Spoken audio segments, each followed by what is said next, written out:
मधु पागडंडी के रास्ते से होकर अपने घर की ओर लौट रही थी। उसके सिर पर घास का एक बड़ा गट्ठर भी था।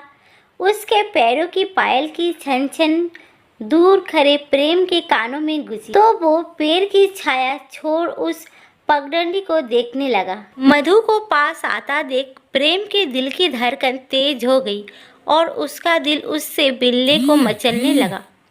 जब मधु उसके पास आई तो वो चट्टान की तरह उसके रास्ते में आकर खड़ा हो गया। मधु प्रेम से बोली, हट मेरे रास्ते से, गाय को चारा देना है।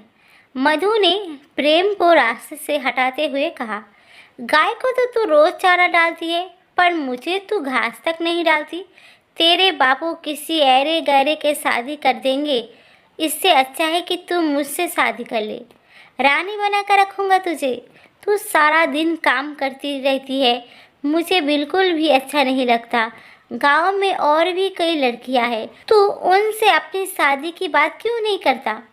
तू इतना भी नहीं समझती, मैं तो तुझसे प्यार करता हूँ, फिर और किसी से अपनी शादी की बात क्यों करूँ? मधु बोली, ये प्यार व्यार की बातें छोड़ और मेरे रास्ते से हट जाओ, वरना घास का गट्ठर तुम्हारे ऊपर फेंक दूंगा। इतना सुनते ही प्रेम एक तरफ हो गया और मधु अपने रास्ते पर बढ़ चली। शाम को जब विक्रम सिंह की हवेली से रामलाल अपने घर लौट रहा था तो वो अपने होश में नहीं था। गांव वालों ने मधु को बताया कि उसका बापू नहर के पास शराब के नशे में चूर पड़ा है। इसने तो मेरी जीना हराम कर दिया है, मैं अभी इसको ठीक करता हूँ। मधु की माँ बड़बड़ाते हुए गई और थोड़ी देर में रामलाल को घर लाकर टूटी फूटी चारपाई पर पटक दिया और पास में ही चटाई बिछाकर सो गई।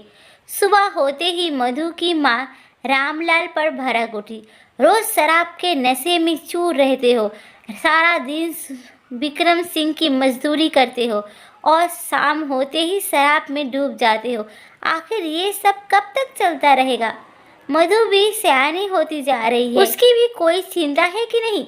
रामलाल चुपचाप उसकी बातें सुनता रहा, फिर मुंह फेर कर लेट गया। रामलाल कई महीनों से विक्रम सिंह के पास मजदूरी का काम करता था।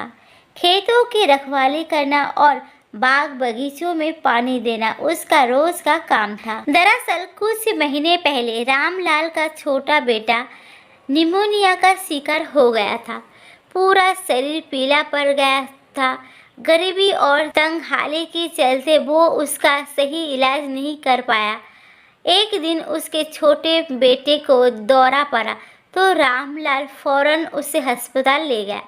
डॉक्टर ने उससे कहा कि बच्चे के शरीर में खून व पानी की कमी हो गई है, इसका तुरंत इलाज करना होगा। इसमें 10,000 रुपये तक का खर्चा आ सकता है। किसी तरह उसे अस्पताल में भर्ती कराया गया। रामलाल पैसे जुटाने में लग गया। आस पड़ोस में मदद मांगी, पर किसी ने उसकी मदद नहीं की। आखिरकार वो विक्रम सिंह के पास पहुंचा और उससे मदद मांगी। हुजूर, मेरा छोटा बेटा बहुत बीमार है, उसे निमोनिया हो गया था। मुझे अभी 10,000 रुपये की ज़रूरत है। मैं मजदूरी करके आपकी पाई पाई चुका दूंगा, बस आप मुझे अभी रुपए दे दीजिए। मैं तुम्हें अभी रुपए दे देता हूँ, लेकिन अगर समय पर रुपए नहीं लौटा सके तो मजदूरी की एक फूटी कौड़ी भी नहीं दूंगा। बोलो मंजूर है? हुजूर, मुझे सब मंजूर है। अपने बच्चों की जान की खातिर उसने सब कुछ कबूल कर लिया। पहले तो रामलाल कभी कभार अपनी थकावट दूर करने के लिए शराब पीता था, लेकिन विक्रम सिंह उसे रोज शराब के अड्डे पर जाता था और उसे मुफ्त में शराब पिलाता था। लेकिन अब तो शराब पीना एक आदत सी बन गई थी। शराब तो उसे मुफ्त में मिल जाता था, लेकिन उसकी मेहनत के पैसे विक्रम सिंह हजम कर जाता था। इससे उसके घर में गरीबी और तंगहाली और भी बढ़ती गई। रामलाल शराब के नशे में ये भी भूल जाता था कि उसके ऊपर कितनी जिम्मेदारियां हैं। दिन पर दिन उस पर कर्ज भी बढ़ता जा रहा था। इस तरह कई महीने बीत गए। जब रामलाल ज़्यादा नशे में होता तो मधु ही विक्रम सिंह का काम निपटा देती। एक सुबह रामलाल विक्रम सिंह के पास पहुंचा तो विक्रम सिंह, हुजूर आज कुछ खास काम है क्या? रामलाल कहते हुए उसके पास बैठ गए। देखो रामदीन, आज मैं तुमसे घुमा फिरा कर बात नहीं करूँगा। तुमने मुझसे जो कर्जा लिया है वो तुम मुझे कब तक लौटा रहे हो? दिन पर दिन ब्याज भी तो बढ़ता जा रहा था। दिन पर दिन ब्याज भी तो बढ़ता जा रहा है। कुल मिलाकर अब तक 15,000 रुपये से भी ज़्यादा हो गए हैं। मेरी माली हालत तो बदतर है। आपकी ही गुलामी करता हूँ हुजूर। आप ही बताइए कि मैं क्या करूँ? विक्रम सिंह हुक्का गुरगुराता हुआ कुछ सोचने लगा। फिर बोला, देख रामदीन, तू जितनी मेरी मजदूरी करता है उससे कहीं ज़्यादा शराब पी जाता है। फिर भी बीच बीच में तुझे राशन पानी देता ही रहता हूँ। इस तरह तो तुम जिंदगी भर मेरा कर्जा उतर नहीं पाओगे। इसलिए मैंने फैसला किया है कि अब अपने जोरू को भी काम पर भेजना शुरू कर दे। लेकिन हुजूर, मेरी जोरू यहाँ आकर क्या करेगी? रामलाल ने गिड़गिड़ाते हुए कहा, मुझे एक नौकरानी की ज़रूरत है। सुबह शाम यहाँ झाड़ू पोछा करेगी, घर के कपड़े तलते साफ करेगी। उसके महीने के 1,000 रुपये दूंगा। उसमें से 500 रुपये काट कर हर महीने तेरा कर्ज वसूल करूँगा।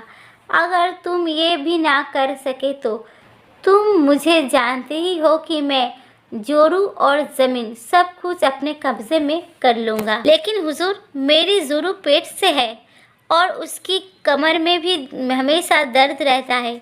बच्चे पैदा करना नहीं भूलते, पर मेरे पैसे देना ज़रूर भूल जाते हो। ठीक है, जोरू न सही, तू अपनी बड़ी बेटी मधु को ही भेज देना। मधु सुबह शाम यहाँ झाड़ू पोछा करेगी और दोपहर को हमारे खेतों से जानवरों को लिए चारा लाएगी। घर जाकर उसे सारे काम समझा देना। फिर दोबारा तुझे ऐसा मौका नहीं दूंगा। अब रामलाल को ऐसा लगने लगा था जैसे वो उसके भंवर में धंसता चला जा रहा है। विक्रम सिंह के शर्त ना मानने के अलावा उसके पास कोई चारा भी नहीं बचा था। शाम को रामलाल अपने घर लौटा तो उसने विक्रम सिंह की सारी बातें अपनी बीवी बच्चों को सुनाई। ये सुनकर बीवी भड़क उठी। मधु विक्रम सिंह की हवेली पर बिल्कुल नहीं जाएगी। आप तो जानते ही हैं, वो पहले भी कई औरतों की इज्जत के साथ खिलवाड़ कर चुका है। मैं खुद विक्रम सिंह की हवेली पर जाऊंगी। नहीं माँ, तुम ऐसी हालत में कहीं नहीं जाओगी। जिंदगी भर की गुलामी से अच्छा है कि कुछ महीनों उसके गुलामी करके मैं कर्ज उतार दूं। मधु ने अपनी बेचैनी दिखाई। दूसरे दिन से ही मधु ने विक्रम सिंह की हवेली पर काम करना शुरू कर दिया। वो सुबह शाम उसकी हवेली पर झाड़ू पोछा करती और दोपहर में जानवरों के लिए चारा लाने चली जाती। जब विक्रम सिंह की तिरछी निगाहें हमेशा मधु पर ही होती रहती। उसकी मदहोश कर देने वाली ज़बानी विक्रम सिंह को सोए हुए शैतान को जगा रही थी। मधु के सामने तो उसकी अपनी बीवी उसे फीकी लगने लगी थी। विक्रम सिंह की हवेली पर सारा दिन लोगों को जमावड़ा लगा रहता था, लेकिन शाम को उसकी निगाहें मधु पर ही टिकी होती थी। मधु के जिस्म में गजब की फुर्ती थी। शाम को जल्दी जल्दी सारे काम निपटा कर अपने घर जाने के लिए तैयार रहती थी। लेकिन विक्रम सिंह देर शाम तक कुछ और छोटे मोटे कामों में उसे हमेशा उलझाए रखता था। एक दोपहर जब मधु पागडंडी के रास्ते अपने गांव की ओर बढ़ रही थी, तभी उसके सामने प्रेम आ धमका। उसे देखते ही मधु ने अपना मुंह फेर लिया। प्रेम मुझसे कहने लगा, मैं जब भी तेरे सामने आता हूँ तू अपना मुंह क्यों फेर लेती है? तो मैं क्या करूँ, तुम्हें सीने से लगा लूँ? मैं तुम जैसे आवारा गर्दों के मुंह नहीं लगना चाहती, मधु ने टोट के जवाब दिया। देख मधु, तू भले ही मुझसे नफरत कर ले, लेकिन मैं तो तुझसे प्यार करता हूँ। आजकल तो मैंने सुना है कि तू विक्रम सिंह की हवेली पर काम करता है। शायद तुझे विक्रम सिंह की हैवानियत के बारे में पता नहीं है। वो बिल्कुल अजगर की तरह है। वो कब शिकार को अपने चुंगल में फंसा कर निकल जाए, ये किसी को पता नहीं। मुझे तो अब ये भी डर सताने लगा है कि कहीं वो तुझे नौकरानी से रखेल ना बना ले। इसलिए अभी भी कहता हूँ, तू मुझसे शादी कर ले। ये सुनकर मधु का मन हुआ कि वो प्रेम को 2-4 छप्पर जरा दे, पर फिर लगा कि कहीं ना कहीं इसकी बातों में सच्चाई भी हो सकती है। मधु पहले भी कई लोगों से विक्रम सिंह की हैवानियत के बारे में सुन चुकी थी। इसके बावजूद वो विक्रम सिंह की गुलामी के अलावा कर भी क्या सकती थी। इधर विक्रम सिंह मधु की जवानी का रस पान करने के लिए बेचैन हो रहा था, लेकिन मधु उसके झांसे में आसानी से आने वाली नहीं थी। विक्रम सिंह के लिए मधु कोई बड़ी मछली नहीं थी जिसके लिए उसे जाल बुनना पड़े। एक दिन विक्रम सिंह ने मधु को अपने पास बुलाया और कहा, देखो मधु, तुम कई दिनों से मेरे यहाँ काम कर रही हो, लेकिन महीने के 500 रुपये से मेरा कर्ज इतनी जल्दी उतरने वाला नहीं है जितना तुम सोच रही हो। इसमें तो कई साल लग सकते हैं। मेरे पास एक सुझाव है, तुम अगर चाहो तो कुछ ही दिनों में मेरा सारा कर्जा उतर सकती हो। तेरी उम्र अभी पढ़ने लिखने और कुछ करने के लिए है, मेरी गुलामी करने के लिए नहीं। विक्रम सिंह के शब्दों में जैसे एक मीठा जहर था। मैं आपकी बात समझी नहीं। मधु ने सवालिया नज़रों से उसे देखा। विक्रम सिंह की निगाहें रूपा के जिस्म को भेदने लगी। फिर वो कुछ सोचकर बोला, मैं तुमसे घुमा फिरा कर बात नहीं करूँगा। तुम्हें आज ही एक सौदा करना होगा। अगर तुम्हें मेरा सौदा मंजूर होगा तो मैं तुम्हारा सारा कर्जा माफ़ कर दूंगा, और इतना ही नहीं, तेरी शादी तक का खर्चा मैं ही दूंगा। मधु बोली, मुझे क्या सौदा करना होगा? बस तू कुछ दिनों तक अपनी जवानी का रस पान मुझे करा दे। अगर तुमने मेरी पूरी की तो मैं भी अपना वादा जरूर निभाऊंगा। विक्रम सिंह की तीखी शब्दों ने जैसे मधु के जिस्म को आग लगा दी थी। आपको मेरे साथ ऐसी गंदी बातें करते हुए शर्म नहीं आई? मधु गुस्से में आते हुए बोली, शर्म की बात छोड़ और मेरा कहा मान ले। तू क्या समझती है तेरा बापू तेरी शादी धूमधाम से कर पाएगा? कतई नहीं, क्योंकि तेरी शादी के लिए वो मुझसे ही उधार लेगा। इस बार तो मैं तेरे पूरे परिवार को गुलामी बनाऊंगा। अगर ब्याह के बाद तू मदद के लिए दोबारा मेरे पास आए भी तो मैं तुझे रखेल तक नहीं बनाऊंगा। अच्छी तरह सोच ले। मैं तुझे इस बारे में सोचने के लिए कुछ दिन की मोहलत देता हूँ। अगर इसके बावजूद भी तूने मेरी बात नहीं मानी तो मुझे दूसरा रास्ता भी अपनाना आता है। विक्रम सिंह की कही गई बात मधु के जिस्म को कांटों की तरह चुभती चली गई। विक्रम सिंह की नीयत का आभास तो उसे पहले से ही था, लेकिन वो इतना बदमाश भी हो सकता है ये उसे बिल्कुल नहीं पता था। मधु को अब प्रेम की बातें याद आने लगी। अब उसके मन में प्रेम के लिए कोई शिकायत नहीं थी। मधु ने ये बात किसी को बताना ठीक नहीं समझी। रात को तो वो बिल्कुल सो नहीं पाई। सारी रात अपने वजूद के बारे में ही वो सोचती रही।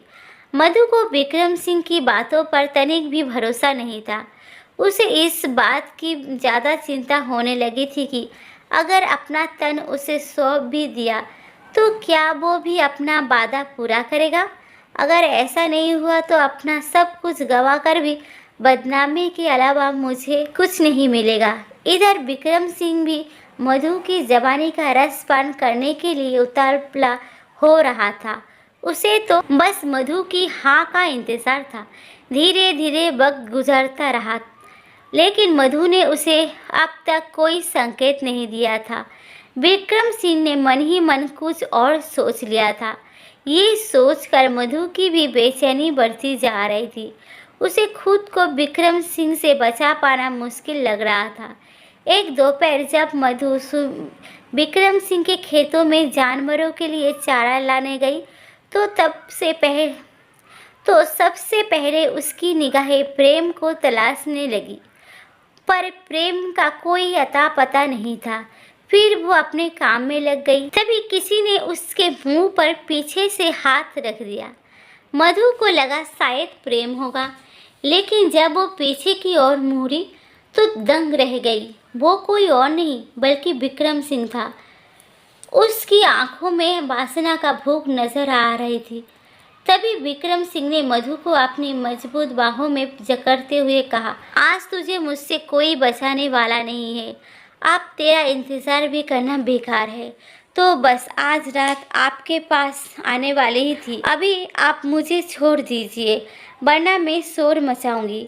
मधु ने उसके चंगुल से छूटने की नाकाम कोशिश की, पर विक्रम सिंह के हौसले बुलंद थे। उसने मधु की एक न सुनी और घास की झाड़ी में उसे पूरी तरह से दबोच लिया। मधु ने उससे छूटने की भरपूर कोशिश की, पर मधु की नाजुक कलैया उसके सामने कुछ खास कमाल न कर सकी। अब विक्रम सिंह का भारी भरकम बदन मधु के जिस्म पर लेट रहा था। फिर धीरे धीरे उसने मधु के कपड़े फाड़ने शुरू किए। जब मधु ने शोर मचाने की कोशिश की तो उसने उसका मुंह उसकी दुपट्टे से बांध दिया ताकि वो शोर भी ना मचा सके। अब मधु पूरी तरह से विक्रम सिंह के शिकंजे में थी। वो आदमखोर की तरह उस पर झपट पड़ा। इससे पहले वो मधु को अपनी हवस का शिखर बना पाता, तभी किसी ने उसके सिर पर किसी मजबूत डंडे से ताबड़तोड़ वार करना शुरू कर दिया।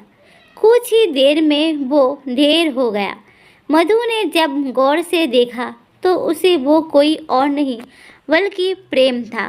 तभी वो उठ खड़ी हुई और प्रेम से लिपट गई। उसकी आंखों में एक जीत नजर आ रही थी।